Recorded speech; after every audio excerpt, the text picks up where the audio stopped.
दूसरी तरफ रजत प्रखर की तस्वीर के सामने गया। अपने भाई की हार चढ़ी तस्वीर देखकर उसके आंसू नहीं रुक रहे थे।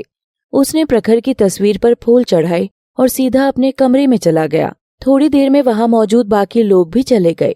शाम को अनुज सोफे पर बैठे कुछ सोच रहे थे, तभी वहां रजत आ गया। क्या हुआ पापा, आप यहाँ ऐसे क्यों बैठे हैं? कुछ नहीं बेटा, बस नैना के बारे में सोच रहा था। मुझे उसकी चिंता हो रही है। इतनी कम उम्र में और इतने से वक्त में उसने कितने दुख देख लिए, जबकि उसका तो इन सब चीजों से कोई लेना देना भी नहीं था। रजत ने अनुज की बात का कोई जवाब नहीं दिया और नैना के बारे में सोचने लगा। रजत, मैं तुमसे कुछ बात करना चाहता हूँ, कहिए ना।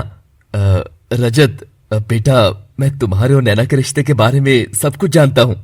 अनुज के मुंह से अचानक ये बात सुनकर रजत चौंक गया और अपनी नजरें चुराने लगा। पापा, वो सब भाई और नैना की शादी से पहले की बातें थी, अब उनका कोई मतलब नहीं है। पर मैं चाहता हूँ कि जो रिश्ता तब हालातों की वजह से नहीं जुड़ पाया था, वो अब जुड़ जाए। ये आप क्या कह रहे हैं पापा? आप ऐसा सोच भी कैसे सकते हैं? भाई को गए हुए अभी 2 दिन भी नहीं हुए और आप उसकी पत्नी का नाम मेरे साथ जोड़ रहे हैं। मैं क्या गलत कह रहा हूँ बेटा?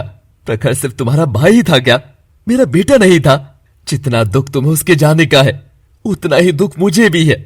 इसीलिए मैं चाहता हूँ कि उसकी अमानत मैं ऐसे हाथों में सौंपूं जो उसे संभाल ले और इस दुनिया की बुरी नजर और कड़वी बातों से बचा ले। पापा प्लीज, मैं इस बारे में कोई बात नहीं करना चाहता। ऐसा सोचकर ही मुझे अंदर से बहुत गिल्ट फील हो रहा है। आप दोबारा ये बात मत कीजिएगा। ये कहकर रजत वहां से चला गया।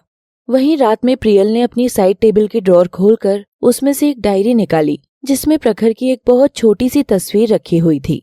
प्रियल ने उसे हाथ में पकड़ा और रोने लगी। तुम इस तरह से चले जाओगे प्रखर, मैंने कभी नहीं सोचा था। और मेरी सिचुएशन तो देखो, मैं अपना दर्द किसी के सामने जाहिर भी नहीं कर सकती, बस अंदर ही अंदर घुट रही हूँ। जब भी नैना को देखती हूँ तो मेरे सारे घाव हरे हो जाते हैं। उसका मेरी नजरों के सामने रहना मुझे हर पल तुम्हारी कमी महसूस कराता है प्रखर। ये कहकर प्रियल प्रखर की तस्वीर सीने से लगाकर रोने लगी। वहीं दरवाजे पर नैना ने प्रियल की सारी बात सुन ली। उसकी आंखों में आंसू थे।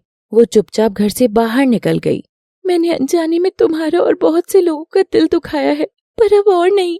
मैं तुम सबकी जिंदगी से बहुत दूर चली जाऊंगी, ताकि मेरी परछाई भी तुम लोगों पर ना पड़े। ये कहकर नैना वहां से चली गई। वो बस सुनसान सड़क पर चले जा रही थी। वो कहाँ जा रही थी उसे खुद कुछ नहीं पता था। वो घर से दूर निकल आई थी